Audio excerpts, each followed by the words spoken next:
So moving on, trying to understand the last part of free consent is on the aspect of mistake. Now, the Indian Contract Act is very uniquely designed because it says that, look, in case the contract is vitiated by coercion, undue influence, misrepresentation, or fraud, then the contract is voidable at the option of the party whose consent has been so vitiated through any of these grounds. As I told you, if you are the petitioner, if you are the person who does not want the contract to be made enforceable, you will have to go to the court at your option. The court may grant you voidability of the contract, which means you will have to prove coercion or undue influence unless it is, presumed undue influence, which then the burden of proof shifts to the other party. Here, you're talking about misrepresentation. So you will have to be an aggrieved party to say, yes, there has been misrepresentation. You have to prove. And the court then will say, yes, this is the kind of voidability, and this is the consequence of the voidability. Because remember, just setting aside the contract and holding it voidable may not be sufficient for those persons who may actually face additional damages, for which the courts may have to grant damages as well. Fraud, we have already discussed this. It's intentional, it is a deceit, it has various consequences. But at the same time, I think the last part over here is a mistake. Now, mistake very clearly makes a contract void. Now, let's understand void. Friends, to understand void, we must know that void means that the contract had no recognition and no existence from the very beginning. That is the word we use the word void. In marriage law, sometimes we use the word null and void, which means the marriage has no recognition. It is as if the law thinks that the marriage has never taken place. Similarly, in contract, if the courts come to the conclusion that because of any of the grounds that we are going to discuss from now on, because from now on I think we are going to discuss only void agreements, right? You will notice that the courts will then say the contract is as if it did not exist from the very beginning, right? So it has no enforceability. However, as I have already discussed with section 65, void agreements which are discovered to be void. Now that's very interesting. See, void at the inception stage is when you do not fulfill any of the essential ingredients of a valid contract, right? So it is void. Now we have discussed that in the Mohri Bibi versus the Dharmadas Ghosh case, where we said minor, right? It is void. It has no recognition in the IF law. So if any of the essentials so far that we have spoken does not exist in contract, then that contract is deemed to be void. It has no enforceability, no recognition whatsoever. But the fact is, void agreements at the beginning and void agreements that are discovered later on, I think this is something that we'll have to understand. See, the void aspect or voidness in a contract can creep in at some later point of time. Yeah, so when we're talking about the essentials of a contract, it is all those essentials that are to be there at the existence of the contract. If they are not there, the agreement is void. However, there are certain parts of void that can actually come in at a later point of time. We will discuss that a little later. But discovered to be void, please note, in both these two cases, section 65 very clearly says that the principle of unjust enrichment will apply. So though the contract has no recognition, though the contract has nothing to do with the legal system probably does not give it any kind of recognition, yet if the parties have gained any unfair advantage or have received an unjust enrichment, they are bound to return it back. That's how the law is. So void agreements also have some remedies before the court of law, and of course the court is the final judge to decide whether a contract is void or voidable, right? Depends on the grounds on which it has been proved before the court of law. Now coming to the aspect of mistake, which the law says makes an agreement void. Now mistake, friends, are of two categories. First we say, mistake of law. This is a possibility in contract. You did not know what the law said, right? So mistake of law is a great ground. See, when you're making a contract, there are so many other laws that may affect this contract. I can give you one example. For example, Essential Commodities Act. Now, not many farmers know that certain kind of grains or produce can be brought under Essential Commodities Act. And even if they know that it has been brought, they don't know the consequences of the same. What they can do and what they cannot do in case the goods are brought under Essential Commodities Act. Now, can someone presume saying that, look, I have made a contract on an essential commodity, I did not know the law, there is a mistake of law, and hence please forgive, please set aside the contract, hold the contract as being void? Is this something that we can do so? Right? So, mistake of law has been quite a debatable factor for a long period of time. Can parties who are ignorant of law, who are probably negligent of law, can they go to the court and set aside a contract on the ground of mistake of law? Now, the answer to this question is very interesting. We have a very important presumption in the law and the legal system, especially in a democratic country like ours, wherein we say ignorance of law is no excuse. Be it criminal law, be it civil law, you cannot come to the court and say you were ignorant of the law. This is not a primary excuse. You're not allowed to make that excuse at all.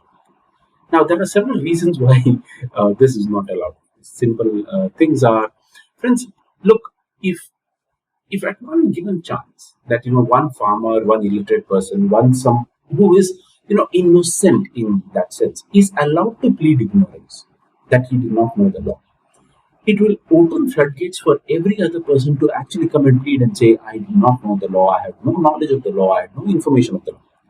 So, in India, in the domestic context, ignorance of law unfortunately cannot be allowed to be pleaded as an excuse.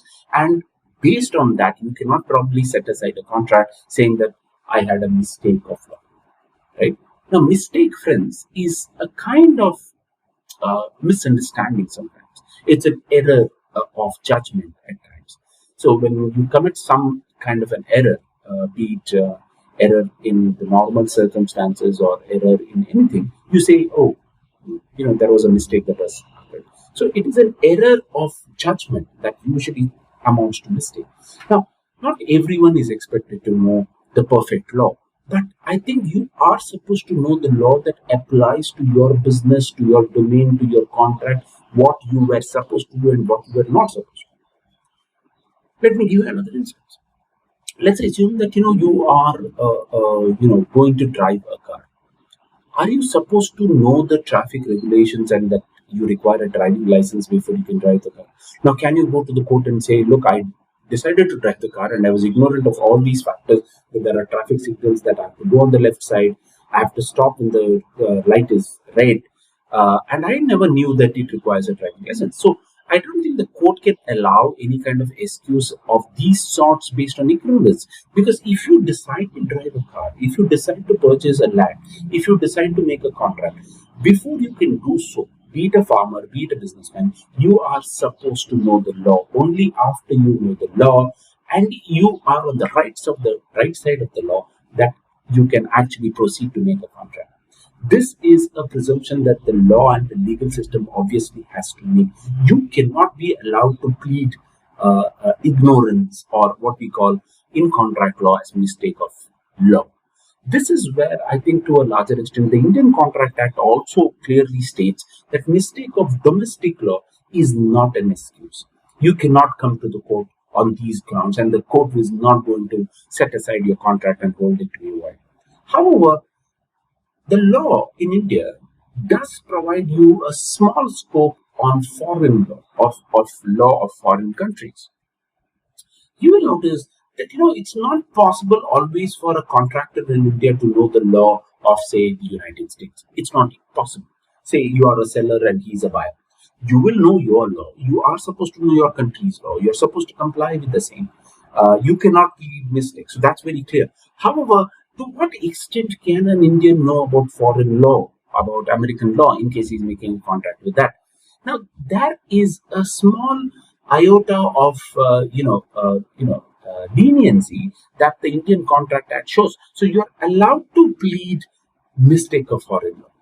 Yes, you are allowed to plead that in India. And if you are able to convince that there was a mistake in understanding foreign law in your contract and you want the contract to be set aside and hold it to be void, then the courts can accept that plea. It is possible. That is definitely something that the Indian law allows you to do. Right? It could be, what can these mistakes of law be? It could be mistake of, say, looking at anti-dumping regulations. It could be a mistake of understanding customs duty. It is mistake of whether a good is allowed to be sold or not allowed to be sold, to whom it is allowed to be sold, so on and so forth. I think, to a larger extent, staying in some other jurisdiction or some other country, you cannot be expected to know everything of every other jurisdiction or country. Now, please note, the seller in India is not expected to know about American law, but the buyer is expected to know. So, even in the United States, the buyer cannot go to his court and claim ignorance, right? So, one of the parties must at least know the law and only then make the contract, right? And that is where you will notice, friends, even if mistake of foreign law is to be pleaded, it has to be a mistake that is mutual to both the parties. That is a small catch, right? So Indian may not know American law, American may not know Indian law, but the American must know American law and the Indian must know Indian law. That's how the contracts are deemed and presumed to be made. But yes, in one sense, if suppose these two, the seller and the buyer, are making a contract, say in Greenland or in United Kingdom or in some neutral country, right? There, if both the parties are under a mistake of foreign law, both the parties, please note it down. In India, unlike in common law, we do not allow mistake of just one party. So it is not voidability, it is void. So both the parties, if they are under mistake, if the mistake is mutual, if the mistake is something that is common to both the parties are pleading the ignorance of foreign law, which is treated as mistake of fact. Please remember that. Then in those circumstances, the court may hold the contract to be void. That is an exception to how mistake law is brought about, especially on mistake of fact, especially mistake of foreign country or foreign law as mistake of fact. So interestingly, if we look at the case laws that have emerged on the grounds of mistake, uh, this during early times communication was difficult. Letters probably were written. It would take probably days and months for the letters to reach, but trade was still happening, right? So from India, trade and goods would go from India to, say, London, and vice versa. We know the Silk Route that had also opened up. So I think international trade was existing during early times, especially the 18th and the 19th century, and ships were used for those trades. Uh, you know, it was very common at that point of time to commit some kind of mistake of fact, if you would want to say so.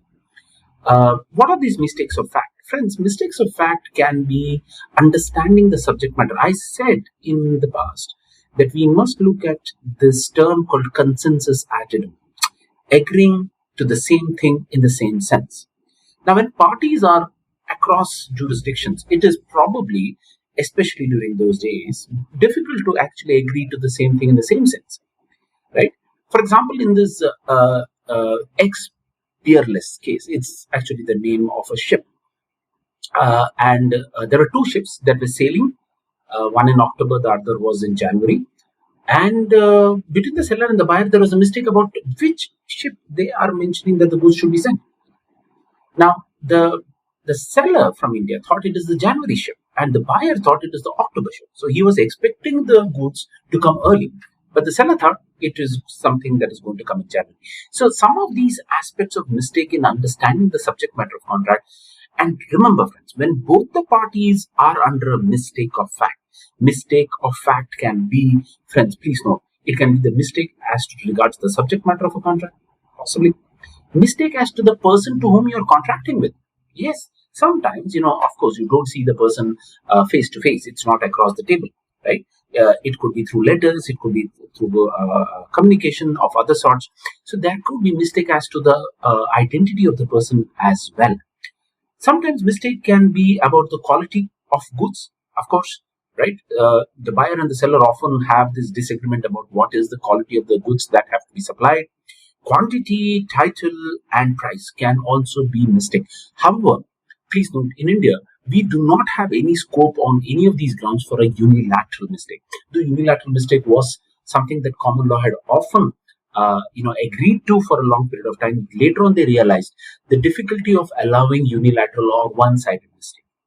Now, the Indian Contract Act, right from 1872, was very clear. Unilateral mistake was never an acceptable grounds for holding a contract to be void. At the maximum, if you can prove unilateral mistake, you could probably claim it to be voidable on either coercion, undue influence, misrepresentation, or fraud. But for mistake to creep in and the contract to be held void, which means there is no existence from the very beginning, it is very clear that only bilateral and mistake from both the parties is very, very essential. Right? Now, let's take this very interesting Indian case of ITC versus Fernandez. It's a case of a boat that was asked to be made. Now, Indian Tobacco Company was in the business of tobacco. It wanted to expand into other kinds of activities, probably. Say it has come into FMCG business, it has gone into so many other things, diversifying its portfolio. They thought they would also enter into fishing. So ITC went to a boat maker called Fernandez. They said, look, why don't you make boats for us? Fernandez agreed. A contract was entered into, and Fernandez started preparing the boat. Now, this is, see, boats are not like, ready-made products which can be gone and brought off the shelf, right? It has to be made, it has to be customized based on orders. So Fernandez prepared this boat, obviously, and when the boats were ready, he called ITC officials and said, please come and take delivery of the boats. The officials went. And now, this was the first time that ITC was entering into this kind of a business, right? They had no prior experience of the same. And from the time the order was placed to the time the boats were prepared to deliver, maybe ITC did some market research, they prepared themselves. They said they're a big company, and hence they want ships that can go for what we call as deep sea fishing, right? With adequate storage facilities, so on and so forth. Unfortunately, the boats that were made by Fernandez were basically trawlers. They could not go for deep sea fishing, right? They were basically trawlers, which meant that they could only go for a small route of fishing, and they could not, probably it could serve a small company or an individual person to do the fishing, but not for a big company like ITC. Now, there was a big misunderstanding, right? ITC's expectation was that we want a big boat, but Fernandez very clearly thought that this is all what he could do. Look, his factory can only make trawlers; it cannot make ships for such deep sea fishing. So he thought when the contract came to him, he genuinely thought this was all what was expected of him, right? So he delivered his expectation. But ITC now said, no, that is not meeting our expectation, and I think that is a huge mistake, a mismatch of expectation. Right? That is what the company said. And then the company wanted to set aside the contract. They said, please hold the contract to be void. Now, please note the consequence. If the court accepts that the contract is going to be void, what will happen? ITC can give the boats back to Fernandez, and Fernandez will have to give the money, entire money, back to ITC. That is the consequence of a contract being treated as void. Right? Now, in this case, wouldn't it be inequitable on Fernandez? Point one. Point two, was this a mistake of both the parties? Was it a bilateral mistake or was it a unilateral mistake? The court said the mistake here was only unilateral. It was a mistake of ITC. They did not know, they did not give the proper order. They should have known about what the facts are, capacities were. It would be highly unreasonable to Fernandez. Fernandez did his capacity. He did the contract to his best ability. He was not under any kind of mistake of fact of what the contract was and what was expected of him. Right? So unilateral mistake, friends, is not acceptable in India. It has to be bilateral. If suppose ITC and Fernandez both did not know what they were doing in the contract, there was a mistake of the subject matter of the contract, of what is to be delivered, what is expected, and both did not understand it in the same thing, in the same sense, then the court may hold the contract to be void. But in this case, the court said Fernandez was not under any kind of mistake. And hence, if there was any, it was only from the side of ITC. They did not place the contract. They did not do market survey properly.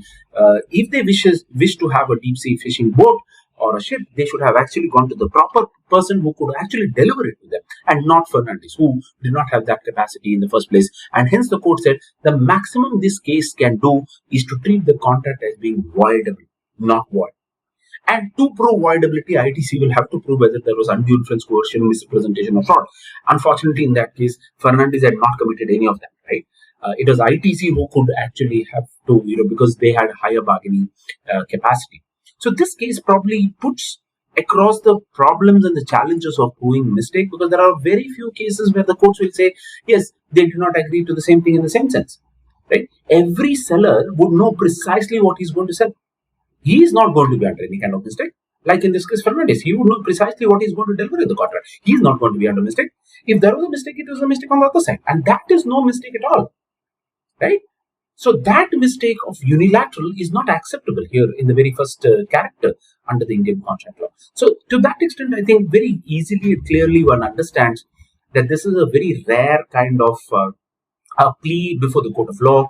The courts will not entertain unless both the parties can agree that yes, there has been a genuine mistake. We don't want the contract to be enforceable.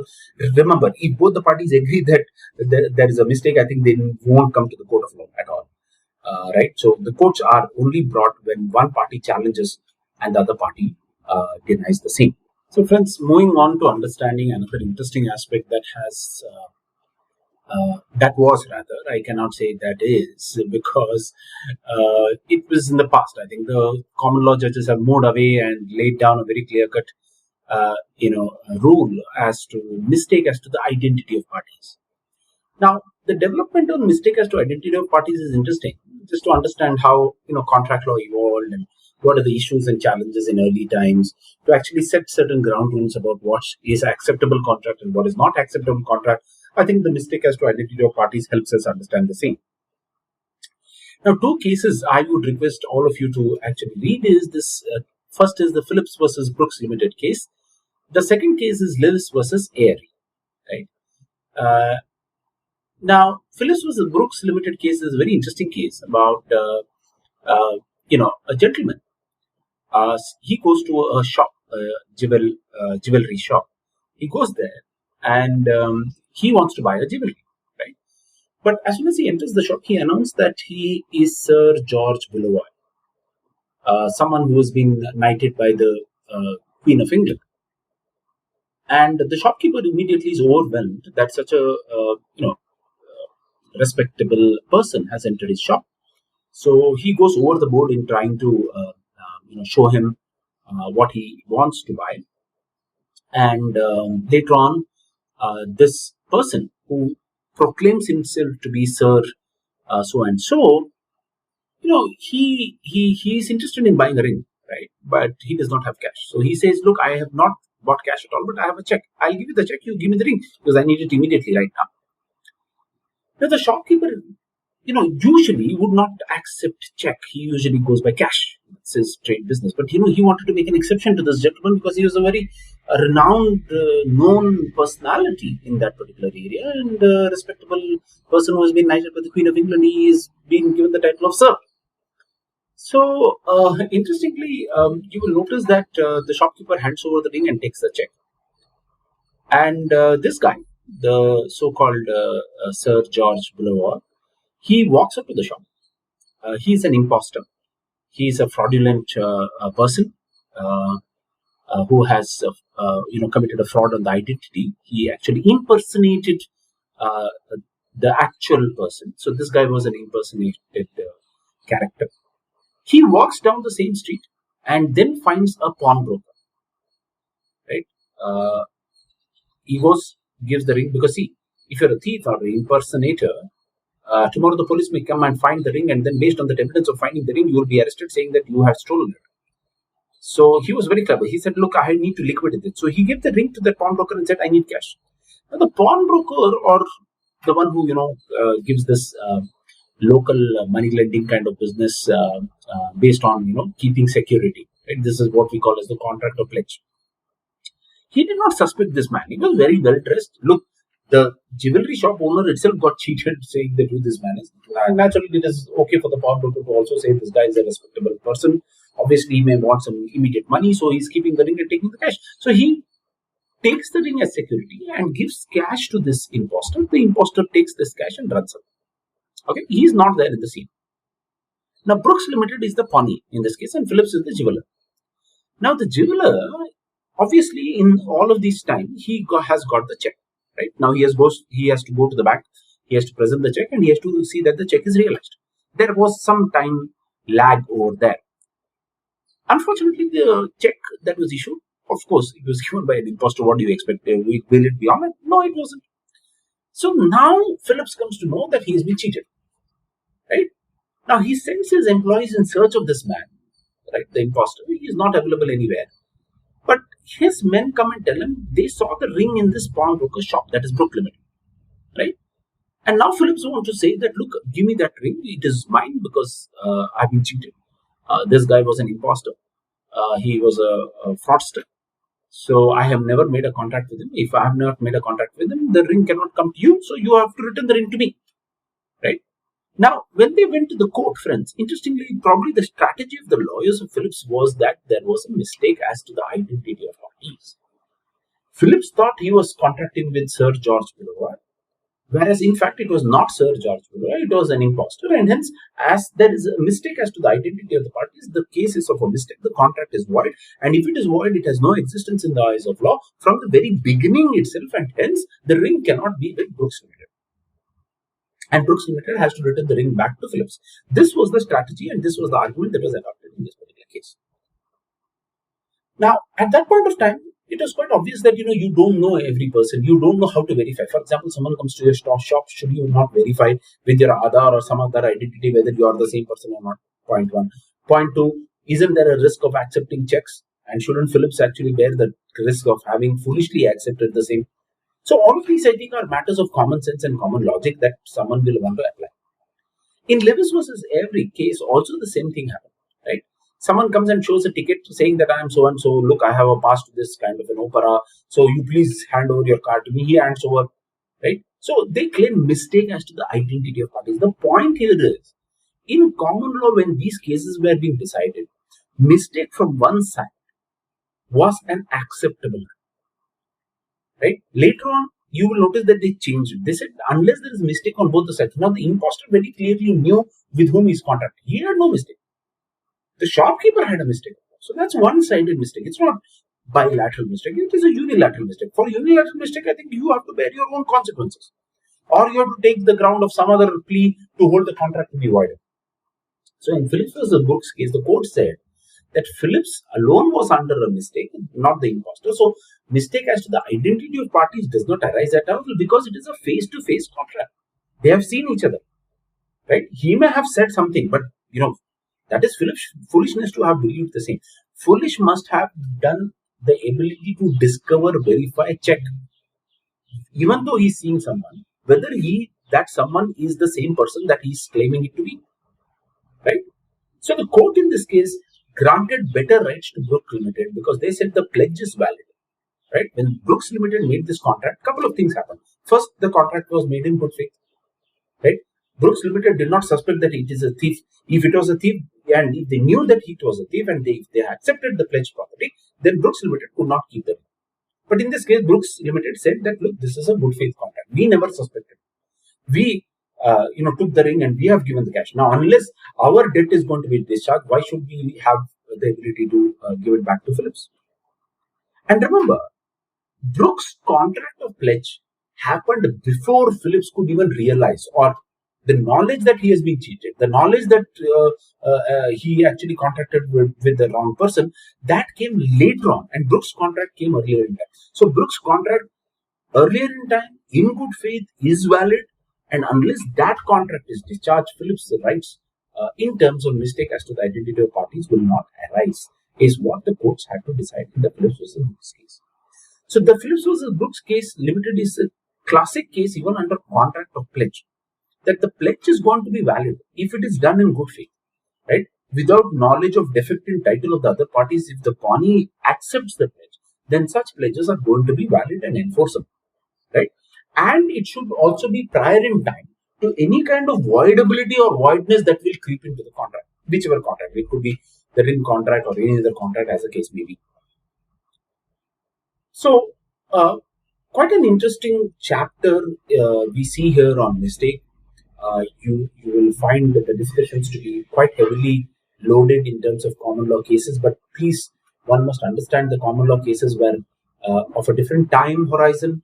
The grounds during those days was entirely different. The judges had a tendency of being pretty lenient and accepting unilateral contract. but they later on realized that that is not the right consequences, because that is the problem of judgment law. But the Indian statute was very clear. There was no confusion right from the very beginning. And in India, if a contract has to be void on the ground of mistake, it has to be bilateral. It has to be a lack of consensus at it, agreeing to the same thing in the same sense by both the parties. Only then mistake is a ground, otherwise it is not, right? So error of judgment, error of consensus has to be mutual, right? If it is so, yes, mistake is a ground. But if the error is only from one side, from one part, the error of consent is also arrived only through one party's own fault, uh, of not verifying, of not checking, of not discovering, then there is no ground for mistake. I think in some other ground will have to be something that the courts will have to accept and give you some kind of a remedy regarding the same. So, friends, with this, I think what we need to understand is we need to conclude the chapter on free consent. We have discussed 5 grounds where your consent to a contract can be vitiated. 4 grounds are ones which make the contract voidable. One ground that makes the contract void, and that is mistake, right? So this concludes one aspect of understanding the basic essentials of contract. And you will notice that in government contracts as well, mistake is often asked as a ground. But remember, the mistake in India has to be from both the parties. If there is only one mistake, either from the government side or from the contractor side, then it's not going to be acceptable before the court of law. So the word mistake here is not used in a common English language, right? You don't understand mistake in the common English term. This is mistake as per contractual, and it has certain elements of test that have to be passed, right? It's not saying, oh, I committed this mistake, please, I'm sorry, please forgive me, let us rectify the same. It's not that kind of mistake. So here there is a certain connotation of what it means, and unless that connotation is fulfilled, it's not something that the courts are going to accept and follow, right? So we should conclude with this on mistake, and we should move forward to understanding another very, very, very important aspect, which I think is the heart and soul of contract law, where we talk about agreements that can be declared to be void. So that is something that we start off in discussing section 23 of the Indian contract. And please remember, in our course in understanding contracts, in understanding tender and public procurement, section 23 becomes a very, very critical, important factor. And that is, I think, a very important aspect in the coverage of this course.